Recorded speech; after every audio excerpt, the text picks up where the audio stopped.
Olá, meus queridos, tudo bem? Vamos iniciar então o nosso estudo a respeito das soluções, né? Então aqui nós temos alguns conceitos chaves, né? Soluções são sistemas homogêneos formados pela mistura de dois ou mais componentes. E aqui a gente distingue, né, os sistemas homogêneos. Nós temos sistemas homogêneos denominados soluções e sistemas homogêneos denominados coloides, né? Vocês já devem ter ouvido falar. Né? Então, assim, visualmente, os dois são homogêneos, a gente poderia imaginar, então, que são soluções. Mas as soluções, verdadeiramente as soluções, elas não apresentam o chamado efeito Tyndall. É claro que existem outras distinções entre as soluções e os coloides, mas a principal característica, a mais simples, né, a mais imediata, é justamente a não ocorrência desse efeito Tyndall, que é justamente o espalhamento da luz, né, por conta do tamanho das partículas que são dissolvidas nas soluções, em comparação com o tamanho das partículas que estão dispersas nos coloides. Então, as soluções, né, as soluções verdadeiras, elas não apresentam esse espalhamento. Notem aqui nesse esquema a diferença, né, em relação ao caminho percorrido por esse feixe de luz. Né? Numa solução verdadeira, esse caminho é praticamente não desviado, e numa solução coloidal ou num coloide, que também é um sistema homogêneo a olho nu, né, observa-se esse espalhamento. Né? Mas, voltando aqui ao que nos interessa, né, para a gente a terminologia soluções diz respeito às soluções verdadeiras, né, que são os sistemas homogêneos formados pela mistura de dois ou mais componentes verdadeiramente homogêneos, né, que não apresentam esse efeito de espalhamento da luz. Ainda em relação a essa definição das soluções, nós temos algumas outras ideias, né? Então, nós temos 4 tipos de soluções: as soluções sólidas, as soluções líquidas, as soluções sólido-líquido e as soluções gasosas, né? Com destaque aqui para as soluções líquidas e para as soluções sólido-líquido. Na prática laboratorial, né, a gente lida muito, né, com mistura de líquidos, né, gerando soluções, e com mistura de sólidos e líquidos, gerando soluções sólido-líquido, né? Vejamos aqui, né, o que temos aqui em relação às soluções líquidas, né? Temos uma imagem aqui representando a mistura, né, de dois líquidos para a formação de um sistema verdadeiramente homogêneo, que não apresenta efeito Tyndall, que é denominado então como solução verdadeira ou apenas solução. Então isso daqui representa, né, a formação de uma solução líquida. Já o que temos aqui em relação às soluções sólido-líquido é também, né, uma imagem relativa à mistura de um sólido com líquido para a formação de uma solução. Né? Então, na nossa prática laboratorial, nós temos destaque aqui para as misturas de líquidos que compõem soluções líquidas e para as misturas de sólidos e geralmente um líquido, né, para a formação de soluções sólido-líquido.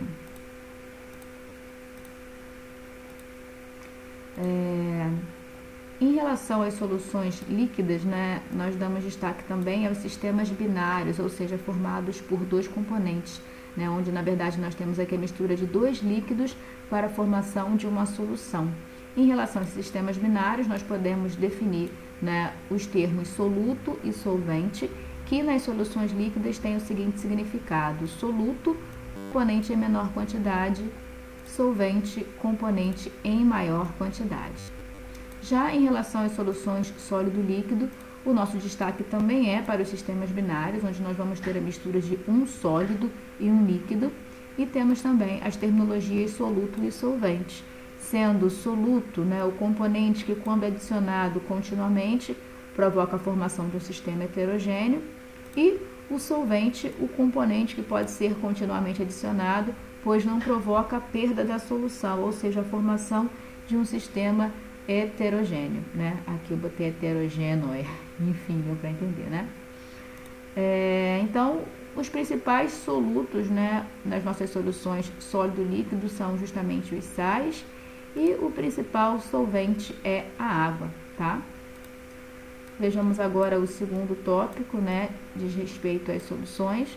Né? Então, a primeira, uma outra característica importante das soluções é justamente a possibilidade de conduzir ou não corrente elétrica. Então, existem soluções que podem e soluções que não podem conduzir corrente elétrica. Então, vejamos aqui uma animação, né, que vai mostrar pra gente justamente essa possibilidade ou não de conduzir corrente elétrica. Vejamos aqui, né, nós temos uma amostra de água aqui de 1 litro e nós temos a possibilidade de escolher entre sal e açúcar, né? Sal já está configurado aqui.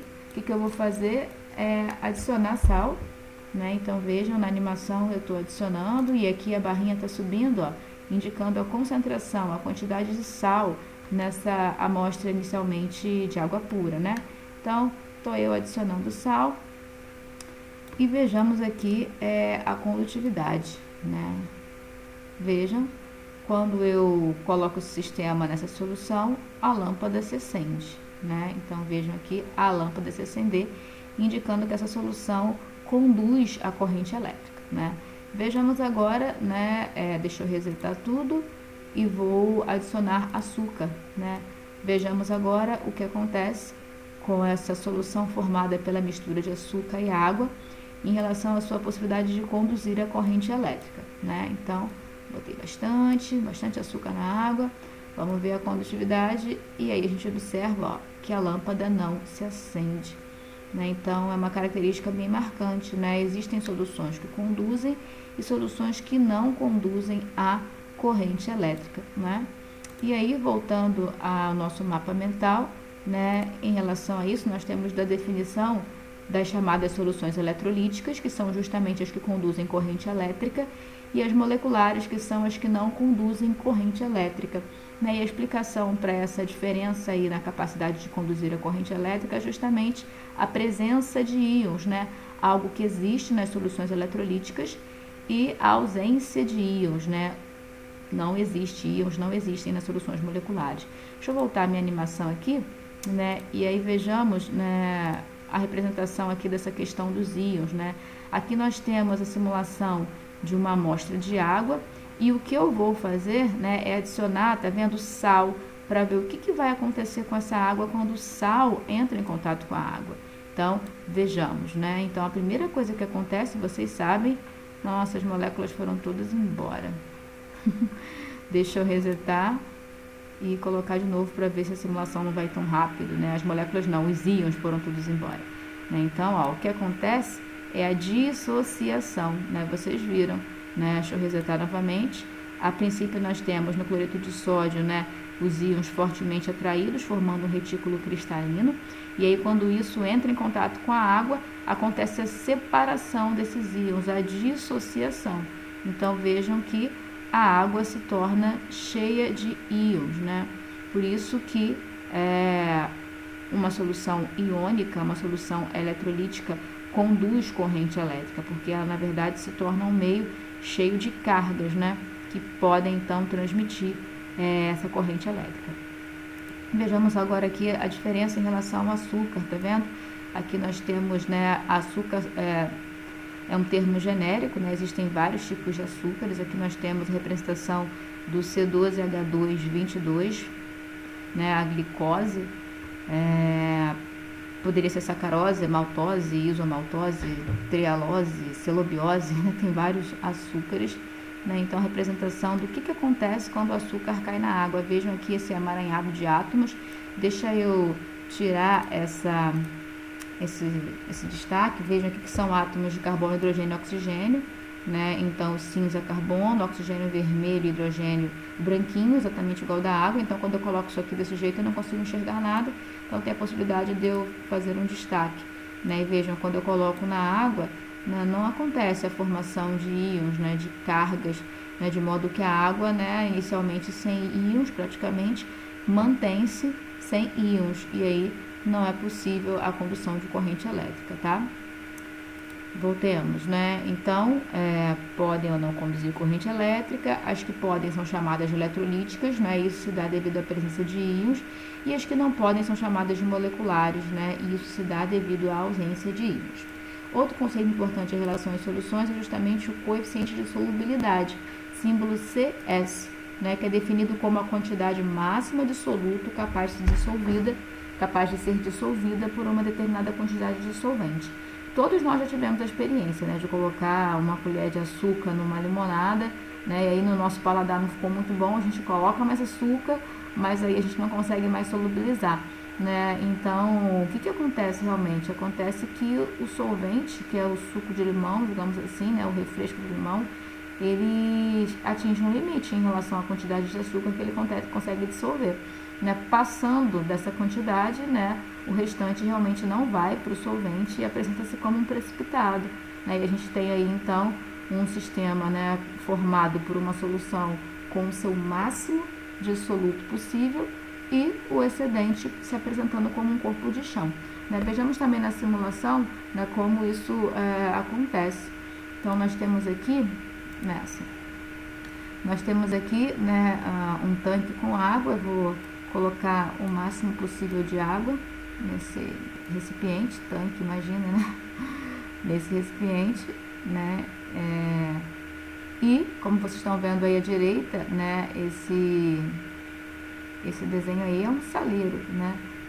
Vocês estão vendo na frente o saleiro e à direita, né, a composição, o que tem dentro desse saleiro, né? Então aqui o saleiro e o sal é cloreto de sódio, né? Então o que eu estou fazendo a cada vez que eu balanço isso, né, eu vou adicionando íons, né, de cloreto e de sódio.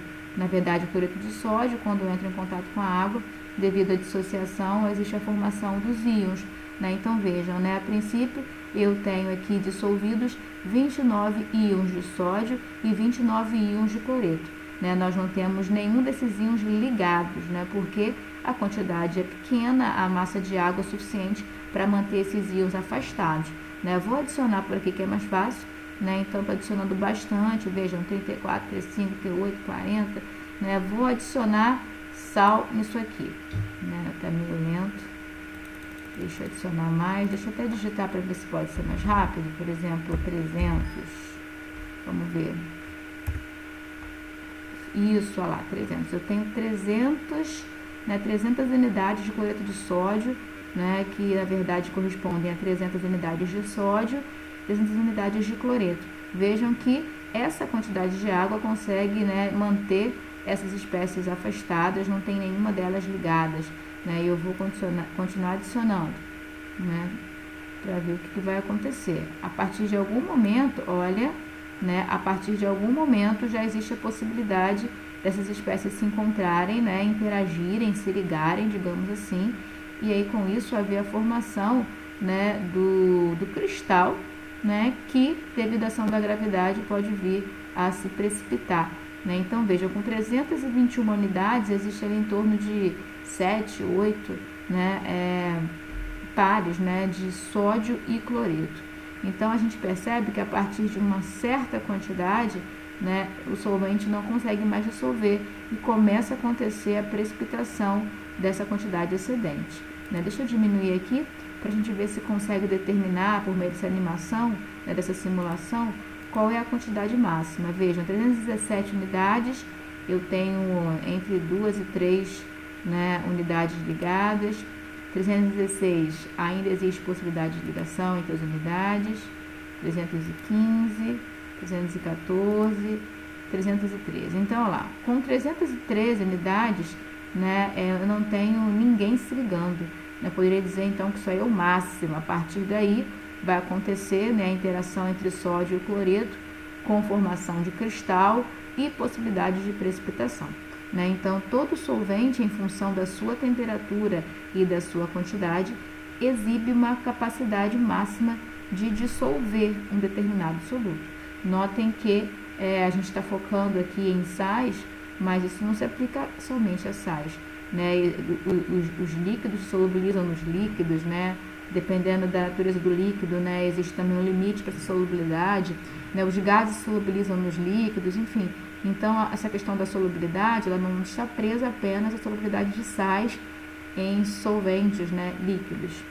Voltemos para cá, né? Então, todo mundo já entendeu o que é o coeficiente de solubilidade, né, a definição dele. Vejamos o que nós temos mais aqui, o que eu já tinha dito, né?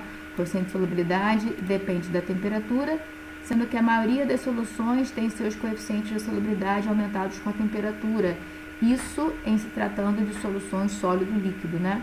Então, a maioria das soluções sólido-líquido apresenta dissolução endotérmica, ou seja, dissolução que é favorecida quando a gente aumenta a temperatura, né? Fornece calor. Né? Então, o termo endotérmico quer dizer absorve calor. Né? Então, a maioria dos sais em líquidos tem a sua solubilidade aumentada com o aumento da temperatura. Isso é chamado de dissolução endotérmica. Né? Vejamos aqui nessa animação também como isso pode ser verificado. Todo mundo já teve essa experiência, né? De ter um café lá frio, aí você coloca açúcar e aí aparece precipitado, né? O café não consegue dissolver todo o açúcar que você quer colocar na temperatura ambiente. Mas aí quando você aquece, né, aquele precipitado some, digamos assim, ele se dissolve, né? O solvente se torna capaz de dissolver aquela quantidade que antes não era possível dissolver.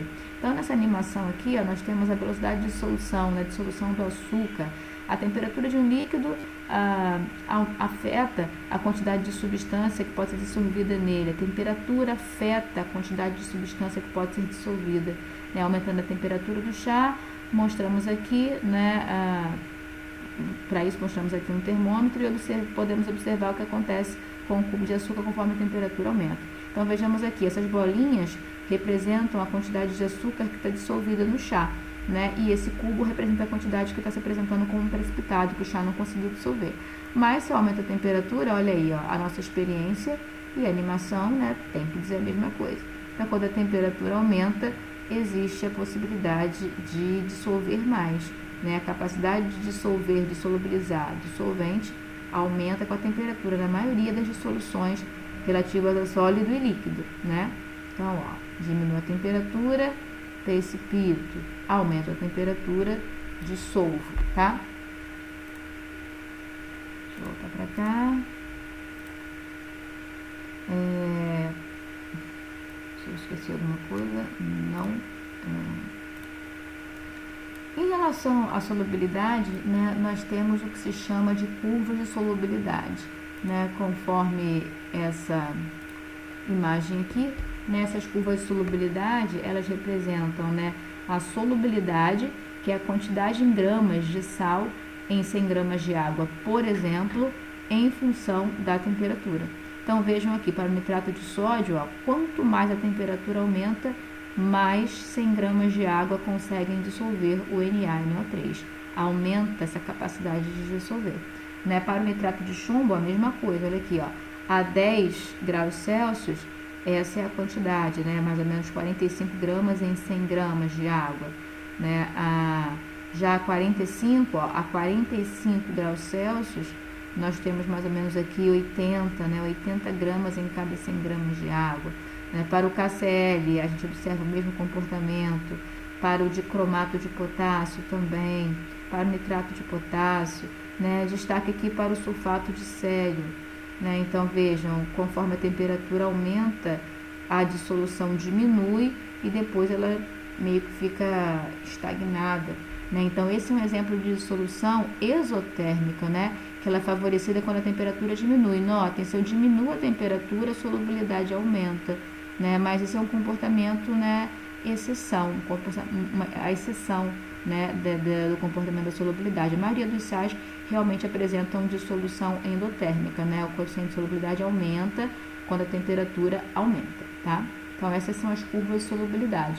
Daqui a gente consegue prever, né, a quantidade máxima que uma certa amostra pode dissolver em função da temperatura. Voltemos para cá, né? Em relação às curvas de solubilidade, nós definimos o que se chama de solução insaturada, saturada e supersaturada.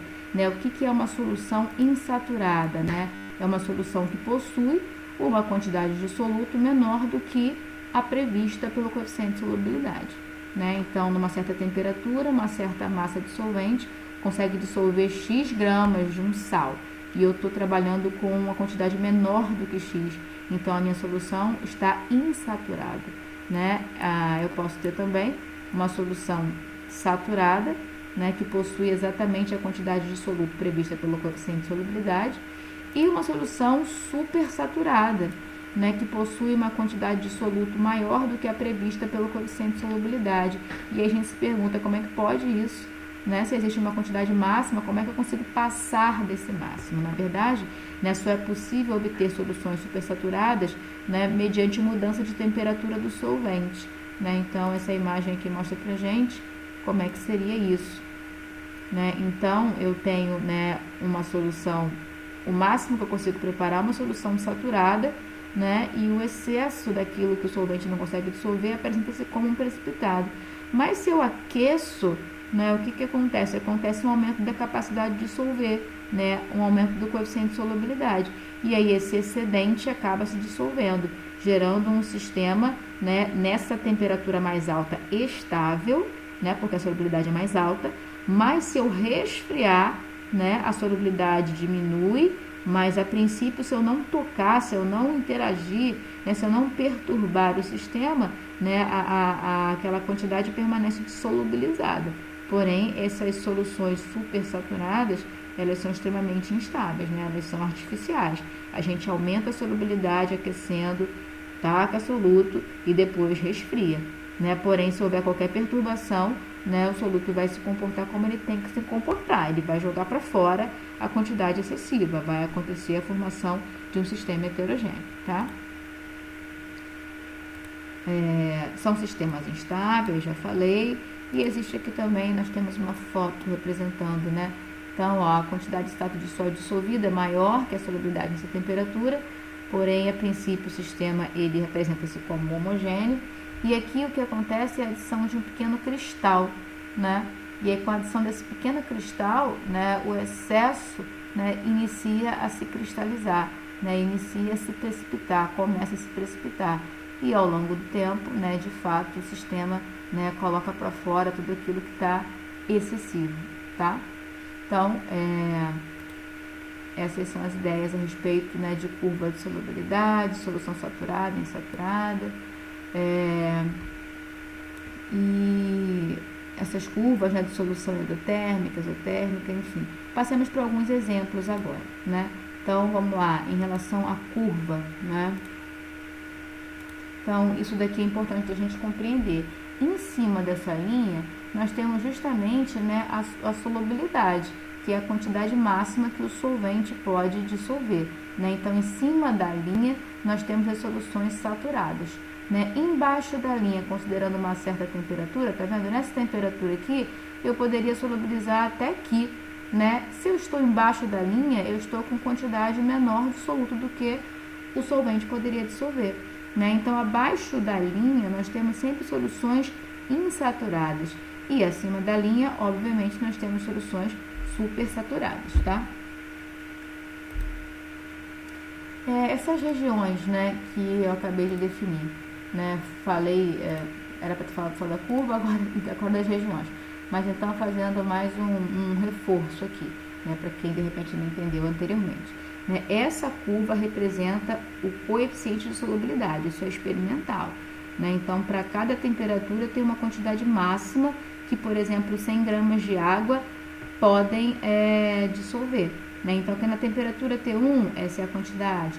Na temperatura T2, essa é a quantidade. Na temperatura T7, essa é a quantidade. Por aí afora vai, né? Então, essa curva aqui representa, né, os sistemas, as soluções saturadas. Se eu estou, por exemplo, nessa temperatura aqui, né, e nesse ponto, o que eu tenho? Eu tenho uma quantidade de soluto menor do que o solvente poderia suportar, né? Então, eu tenho uma solução insaturada. A ideia que eu tenho aqui nesse ponto, eu tenho todos os outros pontos de temperatura, de modo que abaixo da curva eu tenho sempre sistemas insaturados, com menos soluto do que poderia, né, ter. E para cima, o contrário, com mais soluto do que poderia ter, né, dizendo respeito então às soluções supersaturadas, né? E aí, como é que a gente brinca com essa mudança da temperatura, né? Imaginemos que eu esteja, né, nesse ponto, né, e queira fazer uma solução supersaturada, né? Eu preciso, né, eu quero jogar, por exemplo, para cá a quantidade de soluto. O que eu preciso fazer? Eu preciso aumentar a solubilidade até esse ponto. Isso eu consigo, ó, se eu aumento a temperatura até aqui. Aqui fica ruim que eu não tenho ponteiro para marcar, né, mas depois em exemplos, né, eu posso mostrar, né? Então, de novo, eu estou nessa temperatura e a minha solubilidade máxima está representada aqui. Se eu quero fazer, né, a dissolução dessa quantidade de soluto aqui, né, eu não consigo na temperatura que está marcada, porque a solubilidade é menor do que isso. Mas se eu, né, para eu levar a solubilidade para cá, eu preciso ter, né, uma temperatura aqui, porque nessa temperatura aqui, por exemplo, a minha solubilidade encontra-se aqui, né? Então eu aumento a temperatura, aumento a solubilidade, coloco o soluto que eu quero colocar e deixo o sistema quieto, porque senão, né, como ele é um sistema instável, pode acontecer, né, de precipitar e aí você volta para a solução saturada com corpo de chão, né? Você não consegue fazer a solução supersaturada, tá? E aí, eu acho que agora a gente está no último ponto.